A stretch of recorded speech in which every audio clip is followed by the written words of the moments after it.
जय हिंद एवरीवन, मैं अनिल रावत आप सभी के सामने एक बार सबसे इंपॉर्टेंट टॉपिक लेके आया हूं, जो कि एकदम छोटा टॉपिक भी है और इंपॉर्टेंट टॉपिक भी है, जो आने वाले अपकमिंग एग्जाम के लिए आपके लिए बहुत ही इंपॉर्टेंट होने जा रहा है। चाहे आपका सीडीएस का एग्जाम हो, चाहे आपका एनडीए का एग्जाम हो, चाहे आपका एयरफोर्स वाई ग्रुप का एग्जाम हो। तो सबसे इंपॉर्टेंट टॉपिक और सबसे शॉर्ट टॉपिक की बात करी जाए, भूदान या ग्रामदान मूवमेंट। भूदान मतलब जमीन का दान आंदोलन या तो ग्रामदान आंदोलन। यही भूदान आंदोलन आगे जाके किस नाम से फेमस होता है? ग्रामदान आंदोलन के नाम से फेमस होता है।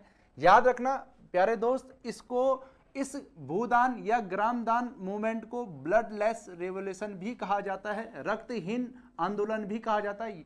प्यारे दोस्त, ये सबसे इंपॉर्टेंट फैक्ट है कि भूदान आंदोलन को ब्लडलेस रेवोल्यूशन भी कहा जाता है, रक्तहीन आंदोलन भी कहा जाता है। ध्यान रखना, जब भारत आजादी हुआ था तो याद रखना, आजादी के बाद कृषि जोतों में असमानता से पैदा हुई आर्थिक असमानताओं के कारण देश में किसानों की दशा क्या होगी? अत्यंत दयनीय हो गई।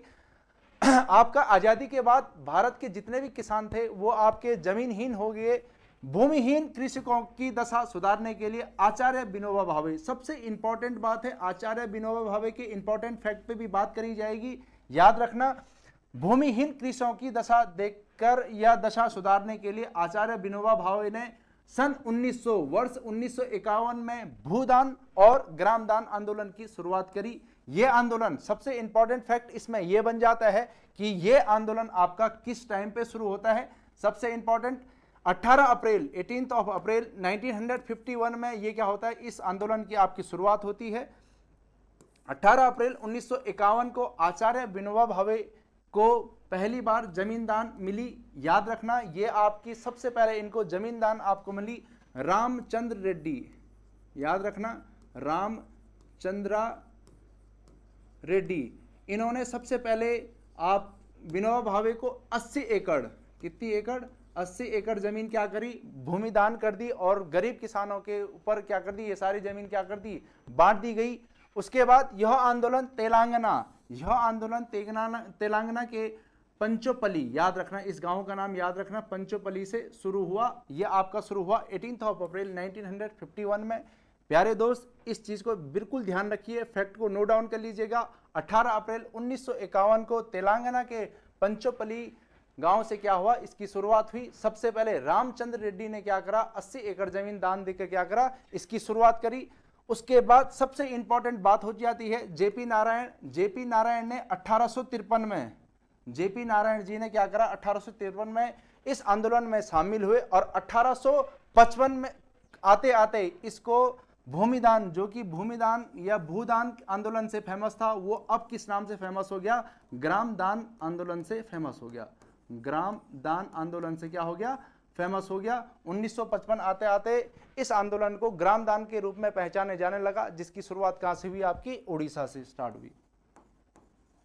ठीक, ध्यान रखना प्यारे दोस्तों, भूमिदान या ग्रामदान की आंदोलन की शुरुआत 18 और अप्रैल 1951 में शुरू हुई। सबसे पहले इसमें रामचंद्र रेड्डी ने 80 एकड़ जमीन दान देकर क्या करी? इसकी शुरुआत करी। इसकी शुरुआत आपकी तेलंगाना के पंचमपल्ली से शुरुआत हुई और ये आंदोलन जेपी नारायण पूछा जाता है, जेपी नारायण इस आंदोलन में शामिल हुए 1953 में। और 1955 आते आते ये भूदान आंदोलन है वो आपका किस आंदोलन के नाम से जाने लग गया? ग्रामदान आंदोलन के नाम से जाने लग गया।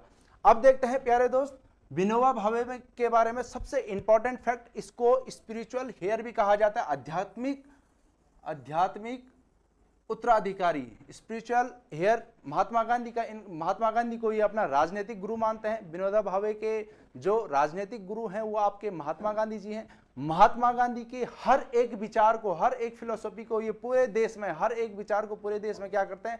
पैदल यात्रा, पद यात्रा। याद रखना दोस्त, विनोबा भावे अंडरटुक पद यात्रा। गांधी जी की जितनी भी फिलोसफी, जितने भी विचार थे उसको स्प्रेड करते हैं, हर एक मैसेज को पूरे कंट्री में, होल कंट्री में फैला देते हैं और उसके लिए वो क्या करते हैं? पद यात्रा करते हैं। उसके बाद विनोबा भावे ही believed idea of Gram Swaraj. Gram Swaraj का मतलब है कि ग्राम को अपने आप में विकसित होना, ग्राम ही अपने आप को क्या करे? डेवलप करे। जैसे कि आप जानते हैं देश बनता है राज्यों से, राज्य बनता है जिलों से, जिला बनता है आपका किससे? गांवों से। तो याद रखना इनका जो मानना था, इनका जो बिलीव था वो आपका था ग्राम स्वराज। ग्राम स्वराज मतलब गांव खुद ही डेवलप अपने आप को करे। उसके बाद विनोबा भावे के बारे में और भी इंपॉर्टेंट फैक्ट जानते हैं। याद रखना, इनका जन्म आपका 11 सितंबर 1895 को इनका जन्म हुआ और इनकी जो मृत्यु हुई, याद रखना प्यारे दोस्त, 15 नवंबर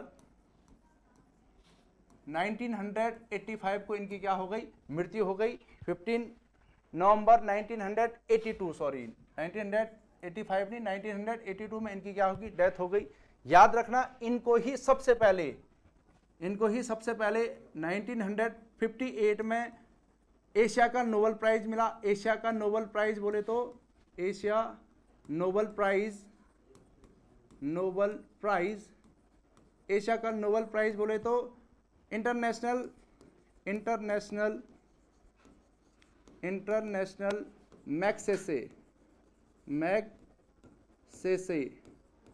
मैग्सेसे अवार्ड, इसकी शुरुआत आपकी हुई 1957 को इसकी शुरुआत हुई। इंटरनेशनल मैग्सेसे अवार्ड पहले भारतीय थे जिनको मिला था 1958 में।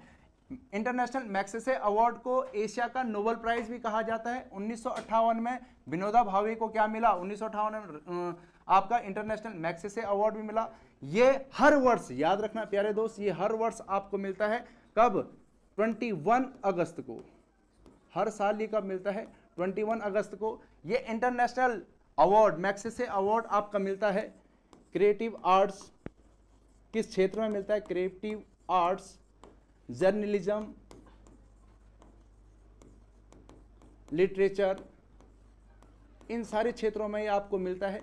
उसके बाद विनोबा भावे के बारे में सबसे इंपॉर्टेंट बात एक और हो जाती है, इनको 1983 में इनको भारत रत्न से भी नवाजा जाता है। भारत रत्न, भारत का सर्वोच्च सम्मान, याद रखना 1983 में इनको भारत रत्न से भी नवाजा जाता है। 1958 में एशिया का Nobel Prize, international Magsaysay award, जिसकी शुरुआत 1957 को हुई और पहले भारतीय जिनको इंटरनेशनल मैग्सेसे अवार्ड मिला वो कौन थे, आपके विनोबा भावे थे। आपको जानकारी अच्छी लगी हो तो जरूर वीडियो को कमेंट शेयर करना ना भूलें। मिलते हैं नेक्स्ट टॉपिक, नेक्स्ट वीडियो की ओर। ओके, जय हिंद।